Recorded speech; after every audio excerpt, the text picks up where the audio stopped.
Hello car lovers, it's Chukuma again. Today we want to talk about an important component and its functions in your car. This is the component we are looking at today, the oxygen sensor, also known as the air fuel sensor in newer cars. Stay tuned as we show you all this. Like, subscribe and follow our channel. Thank you.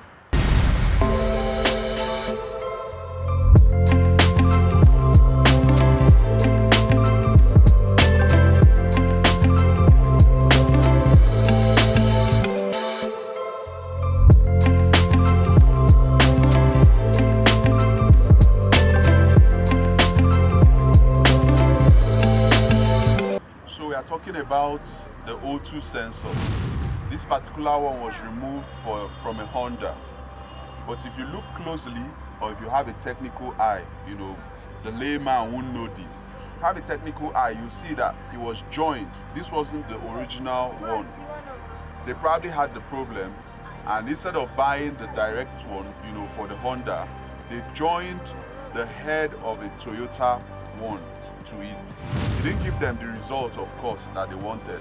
So they brought the car to us, and we had to swap in the original one. So this one is just for the video purpose. The oxygen sensor, otherwise known as the air fuel ratio sensor, if you're going to scan newer vehicles, that's what you may see. You may see air fuel ratio sensor. It's another name for oxygen sensor. You might also see O2 sensors in the car. It's all the oxygen sensor. Now, the oxygen sensor was largely disregarded, especially in Nigeria before now. You'd see cars with unconnected ones, the ones that are not even operational at all, and people just ran with those vehicles because it won't immediately stop the car.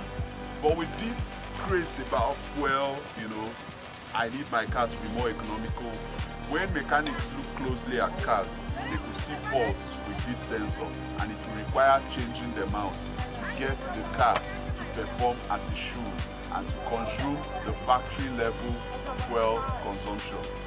So when you have a check engine light, especially in cars that have started to age, this is one of the things you may see. You may see O2 sensor bank 1, O2 sensor bank 2, air fuel ratio sensor. It's all related to this sensor.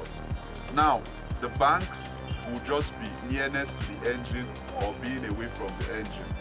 This is a short one because it's just connected directly on the engine. It's closest to the exhaust connection to the engine, so it's shorter. The bank 2 of this particular vehicle is a longer one because it goes down.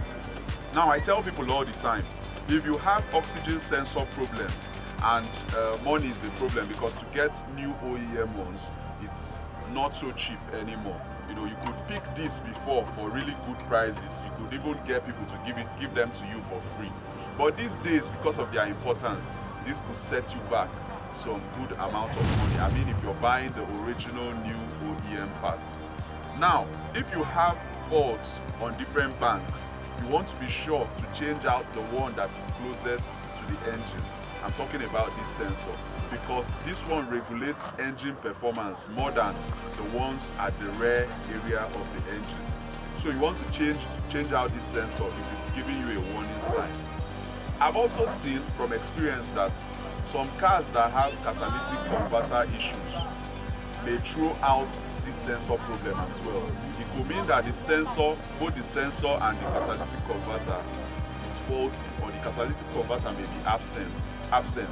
You would need to take readings of this, or physically inspect. That's where live data comes into play. From your readings of the live data, you know the exact readings that this sensor is giving out, whether it's in good shape or whether it needs changing out, or whether it has a circuit connection problem which you resolve to clear this sensor problem. So if you have a check engine light with oxygen sensor problem, it's good to try to resolve it. When you finish the resolution of this problem, then you can now go to see the state of your exhaust. This directly impacts your car's performance, your car's fuel consumption, and even the overall health of your vehicle. You might see your car smoking at some point. This could be the culprit. So you need to be sure that you've ruled out little things as this, because if you have, I've seen, especially in European vehicles, you could have 15 to 20 codes, trouble codes in the cars. Ruling out simple things like this can solve some of those codes. So this is something to pay attention to. Go and check if your oxygen sensor is working properly. Are the readings accurate? Are they where they should be? This is very important, especially at these times in Nigeria. Thank you for watching. Like, subscribe to our channel and follow us.